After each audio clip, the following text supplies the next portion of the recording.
വിശുദ്ധ മർക്കോസ് സുവിശേഷകൻ്റെ തിരുനാൾ ആഘോഷിക്കുകയാണ്. ഓക്കെ, വിജാതീയർക്ക് വേണ്ടി സുവിശേഷം എഴുതിയ ഒരു സുവിശേഷകനാണ് വിശുദ്ധ മർക്കോസ്. ഈശോയെ മനുഷ്യനായും ദൈവപുത്രനായിട്ടും ആ സുവിശേഷത്തിൽ അവതരിപ്പിച്ചിട്ടുണ്ട്. നിങ്ങൾ ലോകമെങ്ങും പോയി എല്ലാ സൃഷ്ടികളോടും സുവിശേഷം പ്രസംഗിക്കാനാണ് ഈശോ പറയുന്നത്. എല്ലാ സൃഷ്ടികളോടും സുവിശേഷം വാക്കുകൊണ്ട് എന്നതിനേക്കാൾ ജീവിതം കൊണ്ട് പ്രസംഗിക്കാനായിട്ട് നമുക്ക് പറ്റണം. വാക്കുകൊണ്ട് പറയാനൊക്കെ എളുപ്പമാണ്.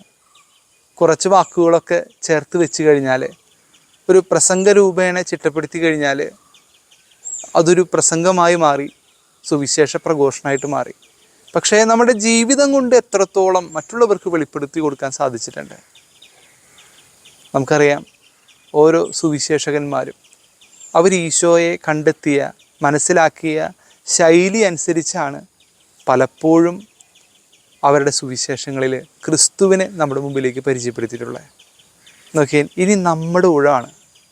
നമ്മുടെ ജീവിതത്തിൽ നമ്മൾ അനുഭവിച്ച ഈശോയെ നമ്മുടെ ചുറ്റുമുള്ളവർക്കൊക്കെ ഒന്ന് പരിചയപ്പെടുത്തി കൊടുക്കാൻ, എനിക്കുണ്ടായ ദൈവികമായിട്ടുള്ള അനുഭവം മറ്റുള്ളവരുമായിട്ടൊന്ന് പങ്കുവയ്ക്കാനുള്ള ഒരു വലിയ മനോഭാവത്തെയാണ് ഈ സുവിശേഷ പ്രഘോഷണം എന്ന് പറയുന്നത്.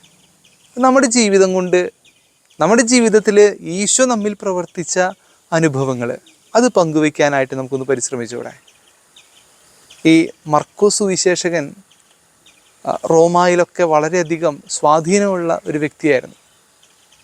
ഈ സുവിശേഷത്തിലൂടെ മർക്കോസിന് വളരെയധികം വിജാതീയരുടെ ഇടയിലേക്ക് ക്രിസ്തുവിനെ പരിചയപ്പെടുത്തി കൊടുക്കാനായിട്ട് സാധിച്ചു. നമുക്കും നമ്മുടെ കൂടെയുള്ളവർക്ക് ഈശോയെ പരിചയപ്പെടുത്തി കൊടുക്കാൻ പറ്റണം. പ്രത്യേകിച്ച് ഈ കാലഘട്ടത്തിൽ നമ്മുടെ ഇടവകയിലും ദേവാലയത്തിലൊക്കെ യുവജനങ്ങൾ കുറേയും കൂടിയൊക്കെ മാറി നിൽക്കുന്ന ഈ ഒരവസ്ഥയിൽ കുഞ്ഞുങ്ങൾക്കൊക്കെ ഈശോയിലേക്ക് കൂടുതൽ അടുപ്പിക്കാനായിട്ടുള്ള ഒരു ദൗത്യം നമ്മുടെ ജീവിതത്തിൽ ഉണ്ടാവണം. ഈ കോവിഡ് കാലഘട്ടത്തിനൊക്കെ ശേഷം പ്രത്യേകിച്ച് ഈ യുവജന തലമുറയിലൊക്കെ വിശ്വാസത്തിൻ്റെ തോതൊക്കെ വളരെ ഒരു വ്യത്യസ്തമായ തലങ്ങളിലേക്കൊക്കെ മാറുന്നുണ്ട്. അവിടെ ഇന്ന് നമ്മുടെ ദൗത്യം എന്ന് പറയുന്നത് ഈശോയെ എങ്ങനെ ഈ കാലഘട്ടത്തിൽ നമുക്ക് പരിചയപ്പെടുത്തി കൊടുക്കാൻ പറ്റും. അത് വളരെ പ്രധാനപ്പെട്ട കാര്യമാണ്. നമ്മൾ അനുഭവിച്ച ഈശോയെ ഒന്ന് പരിചയപ്പെടുത്താം. ഞാൻ കണ്ടെത്തിയ ഈശോയെ, ഞാൻ മനസ്സിലാക്കിയ ഈശോയെ എൻ്റെ വാക്കുകൊണ്ടോ ജീവിതം കൊണ്ടോ ഒന്ന് പങ്കുവയ്ക്കാൻ സാധിച്ചാൽ എത്ര മനോഹരമായിരിക്കും. ഒരു ഇടവകയിലെ കുഞ്ഞുങ്ങൾ പറഞ്ഞ ഒരു സംഭവം ഓർമ്മ വരാണ്. കാറ്റിസം മതാധ്യാപകൻ, പ്രധാന അധ്യാപകനെ കുറിച്ച് അദ്ദേഹം പറഞ്ഞു കഴിഞ്ഞാൽ ആ കുട്ടികളൊക്കെ ഒരുപാട് അനുസരിക്കും. കാരണമുണ്ട്, അദ്ദേഹത്തിൻ്റെ ജീവിത ശൈലി അങ്ങനെയാണെന്നാണ് പറയുന്നത്.